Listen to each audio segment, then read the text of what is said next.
بسم اللہ الرحمن الرحیم۔ شروع اللہ کا نام لے کر جو بڑا مہربان نہایت رحم والا ہے۔ حامیم عین سین قاف۔ اللہ غالب و دانا اسی طرح تمہاری طرف ہدایات بھیجتا ہے جس طرح تم سے پہلے لوگوں کی طرف وہی بھیجتا رہا ہے۔ جو کچھ آسمانوں میں اور جو کچھ زمین میں ہے سب اسی کا ہے، اور وہ بلند و برتر ہے، عظیم ہے۔ قریب ہے کہ آسمان اوپر سے پھٹ پڑیں اور فرشتے اپنے پروردگار کی تعریف کے ساتھ اس کی تسبیح کرتے رہتے، اور جو لوگ زمین میں ہیں ان کے لیے معافی مانگتے رہتے ہیں۔ سن رکھو کہ اللہ بخشنے والا مہربان ہے، اور جن لوگوں نے اس کے سوا کارساز بنا رکھے ہیں اللہ ان پر نگراں ہے اور تم ان پر داروغہ نہیں ہو۔ اور اسی طرح ہم نے تمہارے پاس قرآن عربی بھیجا ہے تاکہ تم اس مرکزی شہر یعنی مکے کے رہنے والوں کو اور جو لوگ اس کے ارد گرد رہتے ہیں ان کو خبردار کرو، اور انہیں قیامت کے دن کا بھی جس میں کچھ شک نہیں خوف دلاؤ۔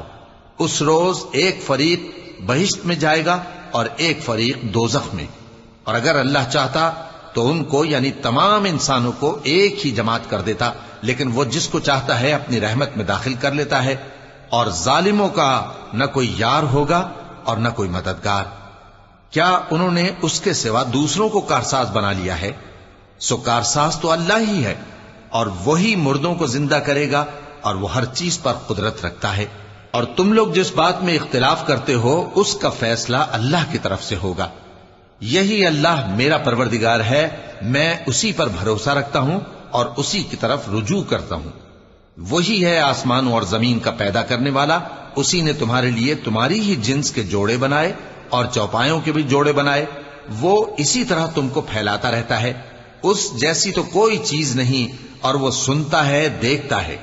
آسمانوں اور زمین کی کنجیاں اسی کے پاس ہیں، وہ جس کے لیے چاہتا ہے رزق فراخ کر دیتا ہے اور جس کے لیے چاہتا ہے تنگ کر دیتا ہے۔ بے شک وہ ہر چیز سے واقف ہے۔ اس نے تمہارے لیے دین کا وہی رستہ مقرر کیا جس کے اختیار کرنے کا نوح کو حکم دیا تھا، اور جس کی اے نبی ہم نے تمہاری طرف وہی بھیجی ہے، اور جس کا ابراہیم اور موسیٰ اور عیسیٰ کو حکم دیا تھا، وہ یہ کہ دین کو قائم رکھنا اور اس میں پھوٹ نہ ڈالنا۔ جس چیز کی طرف تم مشرکوں کو بلاتے ہو وہ ان کو ناگوار گزرتی ہے۔ اللہ جس کو چاہتا ہے اپنی بارگاہ میں برگزیدہ کر لیتا ہے، اور جو اس کی طرف رجوع کرے اسے اپنی طرف کے رستے پر چلا دیتا ہے۔ اور وہ لوگ جو الگ الگ ہو گئے تو علم حق آ چکنے کے بعد آپس کی ضد سے ہوئے، اور اگر تمہارے پروردگار کی طرف سے ایک وقت مقرر تک کے لیے بات نہ ٹھہر چکی ہوتی تو ان میں فیصلہ کر دیا جاتا، اور جو لوگ ان کے بعد اللہ کی کتاب کے وارث ہوئے وہ اس کی طرف سے بڑے بھاری شک میں ہیں۔ تو اے نبی اسی دین کی طرف لوگوں کو بلاتے رہنا، اور جیسا تم کو حکم ہوا ہے اسی پر قائم رہنا، اور ان کی خواہشوں کی پیروی نہ کرنا، اور کہہ دو کہ جو کتاب اللہ نے نازل فرمائی ہے میں اس پر ایمان رکھتا ہوں، اور مجھے حکم ہوا ہے کہ تم میں انصاف کروں۔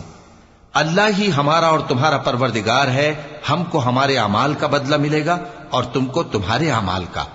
ہم میں اور تم میں کچھ بحث و تکرار نہیں، اللہ ہم سب کو اکٹھا کرے گا اور اسی کی طرف لوٹ کر جانا ہے۔ اور جو لوگ اللہ کے بارے میں بعد اس کے کہ اسے مومنوں نے مان لیا ہو جھگڑتے ہیں، ان کے پروردگار کے نزدیک ان کا جھگڑا باطل ہے، اور ان پر اللہ کا غضب ہے اور ان کے لیے سخت عذاب ہے۔ اللہ ہی تو ہے جس نے سچائی کے ساتھ یہ کتاب نازل کی اور عدل و انصاف کی ترازو بھی۔ اور تم کو کیا معلوم، شاید قیامت قریب ہی آ پہنچی ہو۔ جو لوگ اس پر یعنی قیامت پر ایمان نہیں رکھتے وہ اس کے لیے جلدی مچا رہے ہیں، اور جو مومن ہیں وہ اس سے ڈرتے ہیں اور جانتے ہیں کہ وہ یقینی ہے۔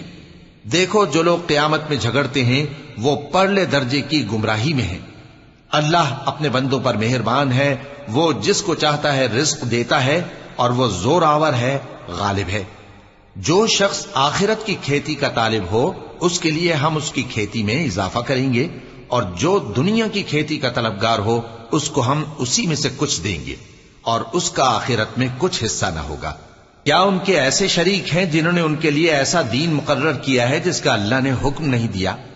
اور اگر فیصلے کے دن کا وعدہ نہ ہوتا تو ان میں فیصلہ کر دیا جاتا، اور جو ظالم ہیں ان کے لیے درد دینے والا عذاب ہے۔ تم دیکھو گے کہ ظالم اپنے اعمال کے وبال سے ڈر رہے ہوں گے اور وہ ان پر پڑھ کر رہے گا، اور جو لوگ ایمان لائے اور نیک عمل کرتے رہے وہ بہشت کے باغوں میں ہوں گے، وہ جو کچھ چاہیں گے ان کے پروردگار کے پاس موجود ہوگا، یہی بڑا فضل ہے، یہی وہ انعام ہے جس کی اللہ اپنے ان بندوں کو جو ایمان لاتے اور عمل نیک کرتے ہیں بشارت دیتا ہے۔ کہہ دو کہ میں اس کا تم سے کچھ صلہ نہیں مانگتا مگر تم کو قرابت کی محبت کا لحاظ تو چاہیے، اور جو کوئی نیکی کرے گا ہم اس کے لیے اس میں ثواب بڑھائیں گے، بے شک اللہ بخشنے والا ہے، قدردان ہے۔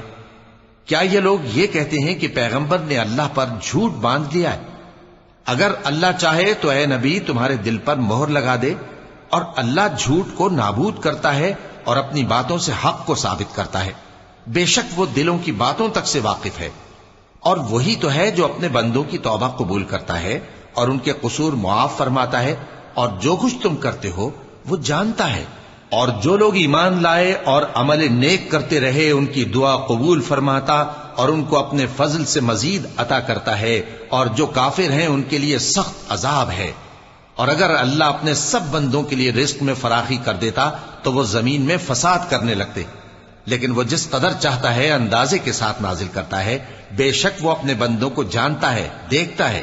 اور وہی تو ہے جو لوگوں کی نا امید ہو جانے کے بعد مے برساتا اور اپنی رحمت یعنی بارش کی برکت کو پھیلا دیتا ہے، اور وہ کارساز ہے، لائق حمد و ثنا ہے۔ اور اسی کی نشانیوں میں سے ہے آسمانوں اور زمین کا پیدا کرنا اور ان جانوروں کا جو اس نے ان میں پھیلا رکھے ہیں، اور وہ جب چاہے ان کے جمع کر لینے پر قادر بھی ہے۔ اور جو مصیبت تم پر واقع ہوتی ہے سو تمہارے اپنے کرتوتوں سے، اور وہ بہت سے گناہ تو معاف کر دیتا ہے۔ اور تم زمین میں اللہ کو عاجز نہیں کر سکتے، اور اللہ کے سوا نہ تمہارا کوئی دوست ہے اور نہ مددگار۔ اور اسی کی نشانیوں میں سے سمندر میں چلنے والے جہاز ہیں پہاڑوں جیسے، اگر اللہ چاہے تو ہوا کو ٹھہرا دے کہ جہاز اس کی سطح پر کھڑے رہ جائیں۔ ہر صبر اور شکر کرنے والے کے لیے ان باتوں میں قدرت کے نمونے ہیں۔ یا ان کے اعمال کے سبب ان کو تباہ کر دے اور بہت سوں کو معاف بھی کر دے، اور سزا اس لیے دی جائے کہ جو لوگ ہماری آیتوں میں جھگڑتے ہیں وہ جان لیں کہ ان کے لیے کوئی جائے فرار نہیں۔ لوگوں، جو مال و متاع تم کو دیا گیا ہے وہ دنیا کی زندگی کا ناپائیدار فائدہ ہے، اور جو کچھ اللہ کے ہاں ہے وہ بہتر اور باقی رہنے والا ہے، یعنی ان لوگوں کے لیے جو ایمان لائے اور اپنے پروردگار پر بھروسہ رکھتے ہیں، اور جو بڑے بڑے گناہوں اور بے حیائی کے کاموں سے پرہیز کرتے ہیں، اور جب غصہ آتا ہے تو معاف کر دیتے ہیں، اور جو اپنے پروردگار کا فرمان قبول کرتے ہیں اور نماز پڑھتے ہیں اور اپنے کام آپس کے مشورے سے کرتے ہیں، اور جو مال ہم نے ان کو عطا فرمایا ہے اس میں سے خرچ کرتی ہیں، اور جو ایسے ہیں کہ جب ان پر ظلم و زیادتی ہو تو مناسب طریقے سے بدلہ بھی لیتی ہیں، اور برائی کا بدلہ تو اسی طرح کی برائی ہے، مگر جو درگزر کرے اور معاملے کو درست کر دے تو اس کا بدلہ اللہ کے ذمے ہے۔ اس میں شک نہیں کہ وہ ظلم کرنے والوں کو پسند نہیں فرماتا، اور جس پر ظلم ہوا ہو اگر وہ اس کے بعد انتقام لے لے تو ایسے لوگوں پر کچھ الزام نہیں۔ الزام تو ان لوگوں پر ہے جو لوگوں پر ظلم کرتے ہیں اور ملک میں ناحق فساد پھیلاتے ہیں، یہی لوگ ہیں جن کو تکلیف دینے والا عذاب ہوگا۔ اور جو صبر کرے اور قصور معاف کر دے تو یہ بڑی ہمت کے کام ہیں۔ اور جس شخص کو اللہ گمراہ رہنے دے تو اس کے بعد اس کا کوئی دوست نہیں۔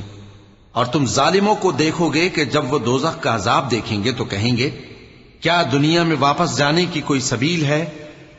اور تم ان کو دیکھو گے کہ دوزخ کے سامنے لائے جائیں گے، ذلت سے عاجزی کرتے ہوئے چھپی نگاہ سے دیکھ رہے ہوں گے، اور مومن لوگ کہیں گے کہ گھاٹے میں رہنے والے تو وہ ہیں جنہوں نے قیامت کے دن اپنے آپ کو اور اپنے گھر والوں کو خسارے میں ڈالا۔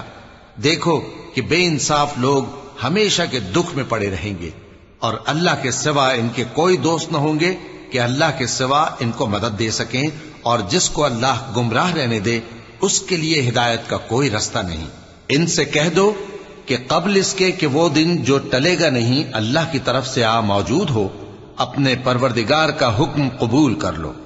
اس دن تمہارے لیے نہ کوئی جائے پناہ ہوگی اور نہ تم سے گناہوں کا انکار ہی بن پڑے گا۔ پھر اگر یہ منہ پھیر لیں تو ہم نے تم کو ان پر نگہبان بنا کر نہیں بھیجا، تمہارا کام تو صرف احکام کا پہنچا دینا ہے۔ اور جب ہم انسان کو اپنی رحمت کا مزہ چکھاتے ہیں تو وہ اس سے خوش ہو جاتا ہے، اور اگر ان کو انہی کے اعمال کے سبب کوئی سختی پہنچتی ہے تو سب احسانوں کو بھول جاتا ہے۔ بے شک انسان بڑا ناشکرا ہے۔ تمام بادشاہت اللہ ہی کی ہے، آسمانوں کی بھی اور زمین کی بھی۔ وہ جو چاہتا ہے پیدا کرتا ہے، جسے چاہتا ہے بیٹیاں عطا کرتا ہے اور جسے چاہتا ہے بیٹے بخشتا ہے، یا ان کو بیٹے اور بیٹیاں دونوں عنایت فرماتا ہے، اور جس کو چاہتا ہے بے اولاد رکھتا ہے۔ وہ تو جاننے والا ہے، قدرت والا ہے، اور کسی آدمی کے لیے ممکن نہیں کہ اللہ اس سے بات کرے مگر وحی کے ذریعے یا پردے کے پیچھے سے، یا کوئی فرشتہ بھیج دے تو وہ اللہ کے حکم سے جو اللہ چاہے القا کرے۔ بے شک وہ بلند و برتر ہے، حکمت والا ہے۔ اور اسی طرح ہم نے اپنے حکم سے تمہاری طرف روح القدس کے ذریعے سے قرآن بھیجا ہے۔ تم نہ تو کتاب کو جانتے تھے اور نہ ایمان کو، لیکن ہم نے اس کو نور بنایا ہے کہ اس سے ہم اپنے بندوں میں سے جس کو چاہتے ہیں ہدایت کرتے ہیں۔ اور بے شک اے نبی تم سیدھا رستہ دکھاتے ہو، یعنی اس اللہ کا رستہ جو آسمانوں اور زمین کی سب چیزوں کا مالک ہے۔ دیکھو سب کام اللہ کی طرف رجوع ہوں گے اور وہی ان میں فیصلہ کرے گا۔